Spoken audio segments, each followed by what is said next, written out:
Por essa razão, eu já começo pedindo à professora, minha caríssima supervisora na Universidade de São Paulo, a pós-doutora pela Universidade de São Paulo, Ana Carla, que inicie este painel com a sua palestra, pedindo a gentileza do doutor Arada, que ficará para falar após a doutora Ana Carla, pois ela terá que se ausentar logo após a sua fala por conta de um voo que estava previamente agendado.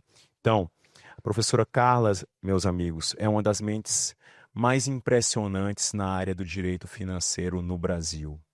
E ela tem se enveredado em um trabalho assim, constante de como gerar mais eficiência aos tribunais de contas e ao Poder Judiciário a partir da modernização dos serviços com o uso de inteligência artificial e de tecnologia. Tem feito uma verdadeira transformação no Brasil inteiro, professora. E é uma honra para Mato Grosso tê-la aqui hoje iniciando este painel. A palavra está com a senhora.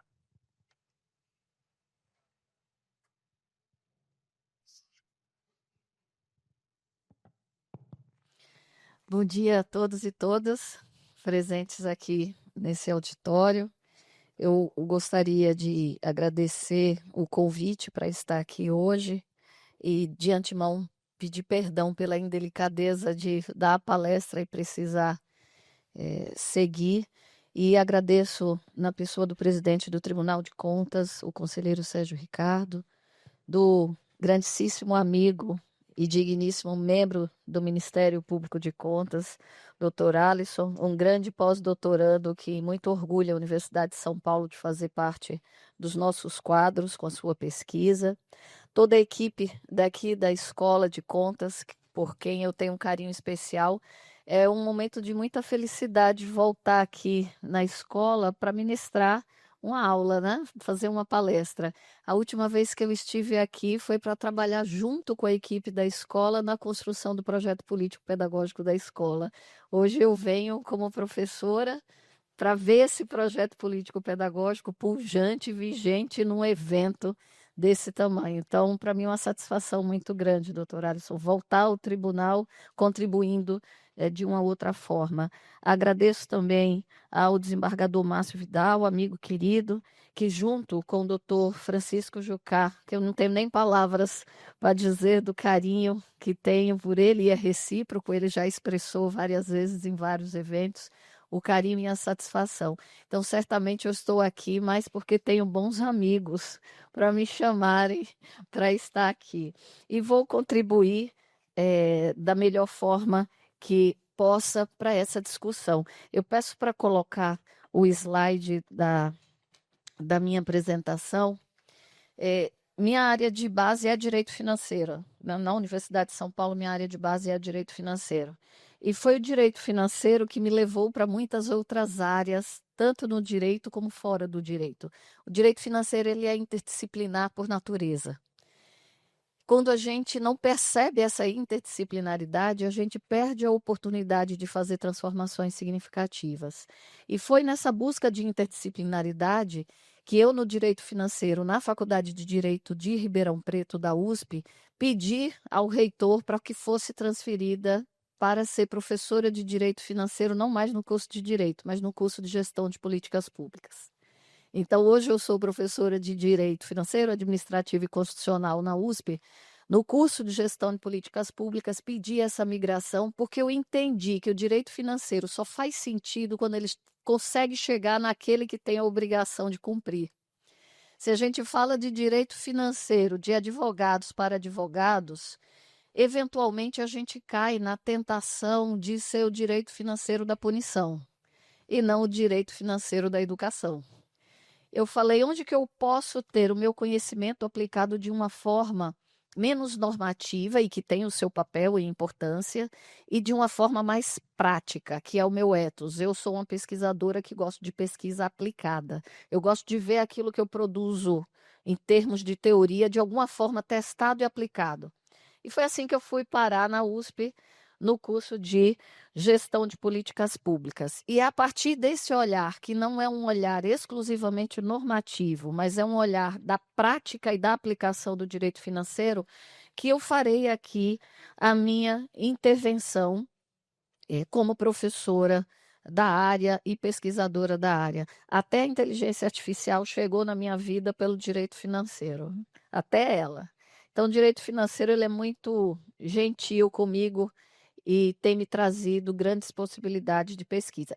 Então, professora de Direito da Universidade de São Paulo, eu coordeno o grupo de pesquisas Smart Cities BR, que temos o prazer de ter como pós-doutorando o doutor Alisson.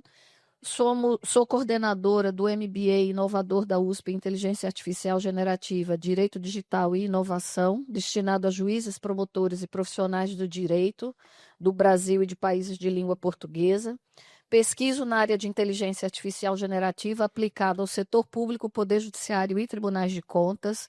Tenho livros e artigos na área de direito, tecnologia e gestão pública e também desenvolvo inteligência artificial generativa para o setor público. Como eu disse para vocês, aquilo que eu estudo, eu faço. É uma natureza própria minha. Qual que é o objetivo dessa conversa? Conversar um pouco sobre a emenda constitucional que fala da reforma tributária e pensar os efeitos disso no direito financeiro. Essa reforma, ela não, muito longe de só se focar no direito tributário, ela reconfigura a estrutura do Estado fiscal brasileiro. Ao reconfigurar a estrutura do Estado fiscal brasileiro, ela reconfigura a estrutura organizacional da administração pública. Ela reestrutura o modo em que pensamos ciclos de políticas públicas. Ela reestrutura a forma que pensamos captação de receitas públicas. Ela reestrutura a forma que pensamos avaliação e monitoramento de execução de políticas públicas e do orçamento público. O impacto é muito maior do que o impacto tributário. Então, nessa minha fala, eu abordarei a transformação do sistema de receitas públicas, o impacto disso no processo orçamentário, os desafios de uma gestão fiscal responsável e a reorganização das relações federativas. Existe um direito financeiro antes da reforma e existirá um direito financeiro pós-reforma. E é importante que esse direito financeiro tenha calma para chegar, para que a reforma tributária se consolide e a gente possa ter reflexos bem pensados na implicação do direito financeiro. Então, a gente tem, dentro do sistema financeiro de financiamento do Estado, né? A gente tinha antes um sistema complexo e cumulativo, multiplicidade de tributos sobre consumo, com cumulatividade que distorcia preços e comprometia a eficiência econômica. Comprometendo a eficiência econômica, compromete a captação de receitas públicas. Desarticulação entre receita e planejamento, uma das grandes dores do direito financeiro e que ela nasce no direito tributário, que é a nossa maior fonte de receita. Então, uma dificuldade estrutural de vincular receitas arrecadadas ao planejamento orçamentário estratégico. Formação de arrecadação dificultava projeções confiáveis e comprometia o processo de elaboração. Não é à toa que a gente no direito financeiro ouve dizer tempo inteiro que o orçamento é uma lei de faz de conta, que não é para valer, que é uma lei de brincadeira. Competência tributária como elemento central, né? Dentro dessa estrutura jurídica anterior, se privilegiava a definição rígida de competências tributárias constitucionais, limitando a flexibilidade de ajustes e promovendo os conflitos federativos que o doutor Alisson citou. E esses conflitos federativos geram fortes impactos na distribuição justa e no desenvolvimento regional do país, que não é um tema só de direito tributário, mas também é um tema de direito financeiro. A sobreposição de funções fiscais, forte imbricação entre função fiscal de arrecadação e extrafiscal de regulação econômica e social do tributo. Qual o impacto disso no direito financeiro? A gente não consegue controlar nos tribunais de contas, por exemplo, onde, como e qual o impacto dos subsídios que são concedidos. E isso não é um assunto só de direito financeiro. Isso é um assunto que está fortemente conectado à nossa maior fonte de arrecadação, que é o tributo. Quando a gente pensa na reforma tributária, a gente está pensando em grandes tópicos, que é uma simplificação sistêmica, né, com tributos que são juntados, formando outros, e há ali uma certa composição de competências entre os entes federativos.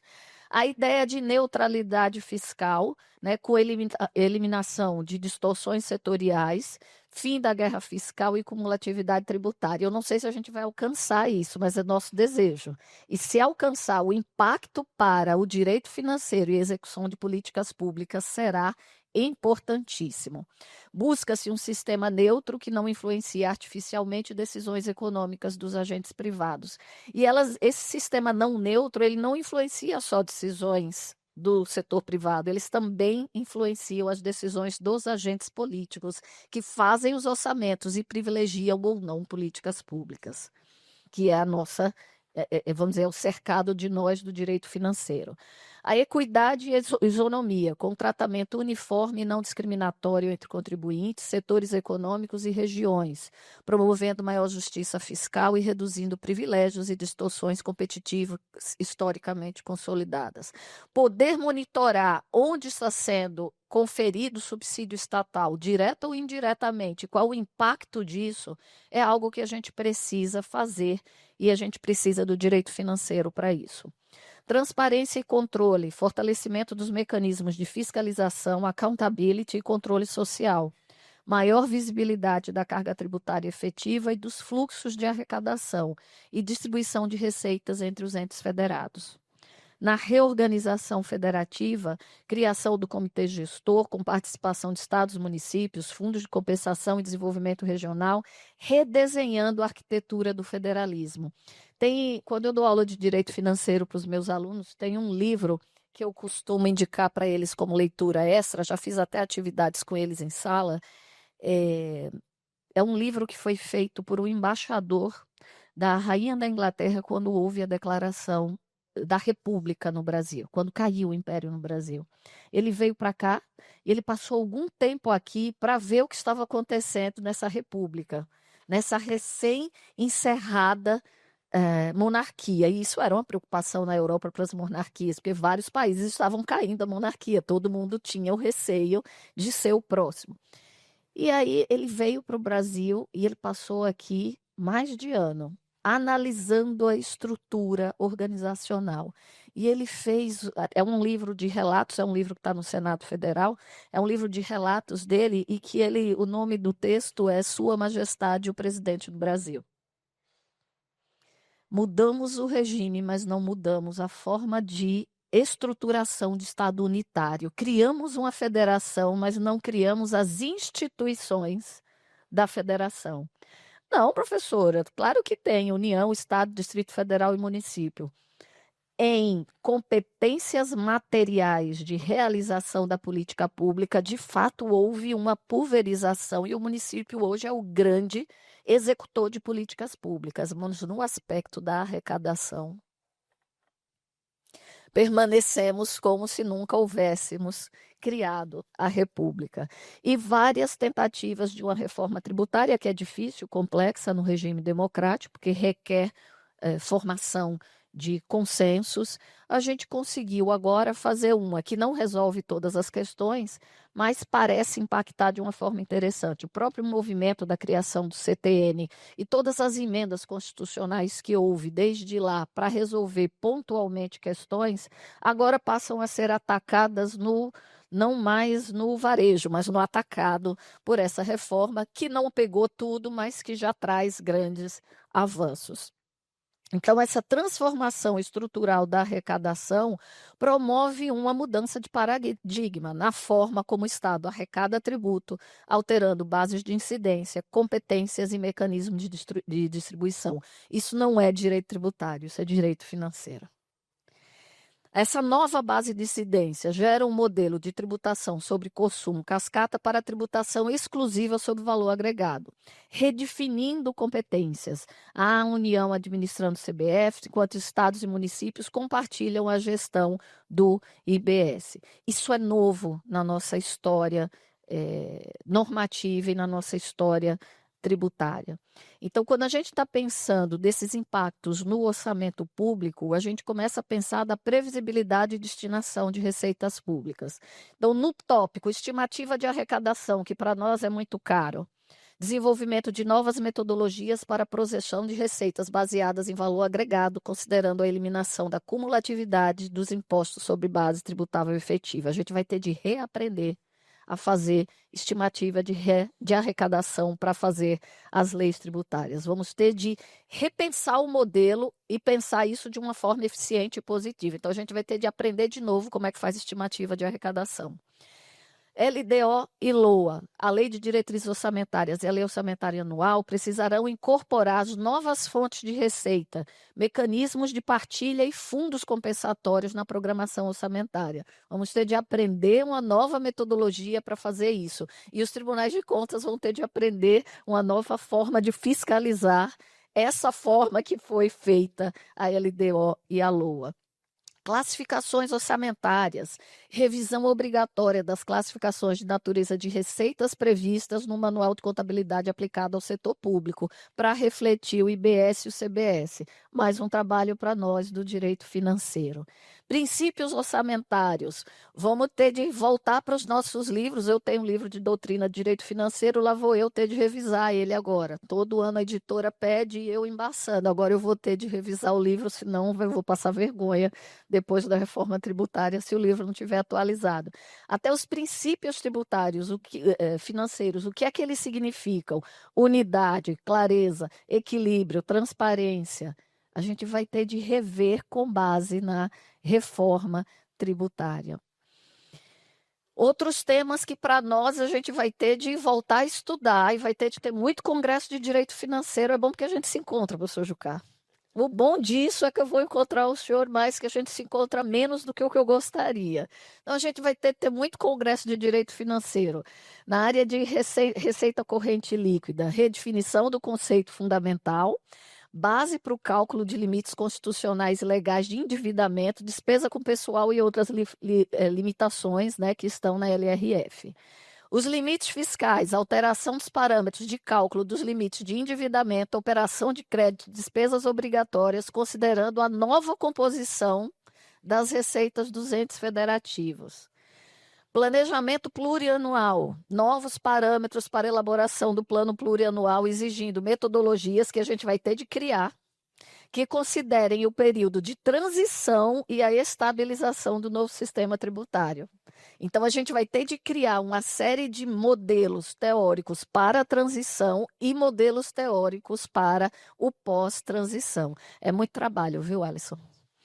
Análise de impacto fiscal, ampliação do dever de realizar análise prévia do impacto fiscal em leis e políticas públicas, incorporando os efeitos da reforma sobre receita, despesa e equilíbrio fiscal. Só isso daqui já garantia um congresso por mês de direito financeiro, com muitas horas. E quais são as repercussões federativas disso? Redistribuição vertical. Novos fluxos de transferências entre União e entes subnacionais com impactos diferenciados conforme o perfil econômico, base tributária de cada estado e município. O TCU vai ter trabalho nisso aqui. O Tribunal de Contas vai cuidar do seu território. O TCU vai ter trabalho com isso aqui. São 27 estados que recebem dinheiro que vem da fonte federal. Autonomia municipal, risco de perda de autonomia financeira municipal sem mecanismos eficazes de governança e garantia constitucional. A gente fez essa reforma para equilibrar as receitas originárias, certo? Se a gente não tiver mecanismos de governança e eficiência dentro do município, o município ficará ainda mais fragilizado. Então, a gente precisa ter cuidado com isso. Redistribuição horizontal, rateio do IBS entre estados e municípios, baseado no destino do consumo, promovendo maior equidade, mas também redistribuindo receitas entre regiões produtoras e consumidoras, que é uma grande discussão no Brasil. Independência federativa, com ampliação significativa da interdependência fiscal entre os entes, exigindo mecanismos efetivos de coordenação, cooperação e resolução de conflitos federativos. A gente vai ter de aprender a usar a mediação na administração pública, mecanismos não judiciais, mecanismos não punitivos. Se a gente não fizer isso, o Tribunal de Contas não vai dar conta do trabalho dele, o Judiciário não vai dar conta do trabalho dele e o objetivo da reforma não será alcançado. O que a gente pensa, então, de desafios, né? A harmonização normativa, a gente vai precisar passar por um grande processo de harmonização para compatibilização entre o direito tributário, financeiro, orçamentário, eu não botei aqui o administrativo também. Controle externo, os tribunais de contas terão um grande papel na fiscalização da implementação da reforma, auditoria dos mecanismos de partilha, avaliação de eficácia dos fundos compensatórios e controle de conformidade. Cada item que eu estou falando aqui gera uma trilha de auditoria distinta. Então, são novas atividades que chegam para os auditores dos tribunais e para os conselheiros e o Ministério Público. Uma transição normativa e operacional, né? Essa transição até 2033, a gente vai ter de ter um modelo de análise de transição e um modelo de análise de implantação. A regulação infraconstitucional, que é imprescindível, edição de leis complementares e normas gerais de finanças públicas para operacionalizar o Comitê Gestor do IBS e tudo aquilo que está na reforma. Vamos voltar a falar de novo de uma nova Lei Geral de Finanças Públicas, que será fortemente necessária. Essa tem o seu papel, sua importância, mas não responderá por muitos pontos. A gente vai fazer a boneca Emília, ficar um aqui, outra ali, outra aqui, ou a gente vai encarar a nossa missão de rever as normas gerais de finanças públicas que há muito são necessárias. Então, além dos desafios, a reforma abre importantes janelas de oportunidade. Até agora eu só entreguei serviço para vocês. Vamos entregar agora a janela de oportunidade. Quais são essas janelas de oportunidade para a modernização da gestão pública brasileira e do equilíbrio fiscal, da democracia fiscal? Políticas fiscais setoriais, oportunidade de revisão completa de incentivos, benefícios, regimes especiais, eliminando distorções e privilégios ineficientes. Educação fiscal, fortalecimento da educação fiscal e promoção da cidadania tributária, aumentando consciência social. Esse Congresso está fazendo isso. Governo digital, uma área que eu ando trabalhando intensamente agora e que adoro. Integração com o governo digital, uso de inteligência artificial generativa na área fiscal, Big Data para fiscalização, blockchain, rastreamento de receitas, ampliando eficiência e reduzindo sonegação. Essa é a porta do grande salto da transformação da gestão pública. Confiança social. Reforma representa grande chance histórica de modernizar a gestão pública e restaurar a confiança social no Estado e nas instituições. São desafios que nós temos. Então, esse novo direito financeiro brasileiro será o direito da transparência, da coordenação federativa e da responsabilidade intergeracional. Talvez o termo não seja mais a lei de responsabilidade, que eu adoro a lei de responsabilidade fiscal, gosto muito dela. E gosto da Selene, querida amicíssima, se estiver me ouvindo aqui, que é uma das mães dessa lei espetacular. Mas tudo tem um tempo e tem uma necessidade. Quem me dera que a gente possa, nessa nova criação desse novo direito financeiro, a gente ter uma lei da responsabilidade intergeracional, em que a gente pense o Estado como aquele que provê, né, o bom serviço público pelas gerações com equilíbrio. Então, a reforma tributária instituída da emenda é, em sua essência, uma reforma de governança financeira, não é uma reforma de tributos. É uma reforma de governança financeira. Não apenas modifica a estrutura tributária, mas, fundamentalmente, redefine o modo como o Estado brasileiro arrecada recursos, planeja suas ações, executa gastos públicos e presta contas à sociedade. Isso é direito financeiro. Trata-se de uma transformação que vai muito além da simplificação tributária. É uma reestruturação do Estado fiscal, com impactos profundos sobre federalismo, gestão pública e da própria relação entre o Estado e o cidadão. O direito financeiro emerge como campo central para compreender, implementar e fiscalizar essa transformação, atuando como verdadeiro alicerce da nova ordem fiscal brasileira. Dentro desses impactos e dimensões, a gente vai ter simplificação de tributos, um prazo para concluir a transição, o envolvimento de todos os entes federativos e das esferas de governo. A gente tem dimensões críticas de impacto na área de receita, orçamento, responsabilidade fiscal e arranjo federativo. Reformar o tributo é reformar o Estado e o direito financeiro é o seu alicerce. Eu agradeço mais uma vez o convite. Muito obrigada.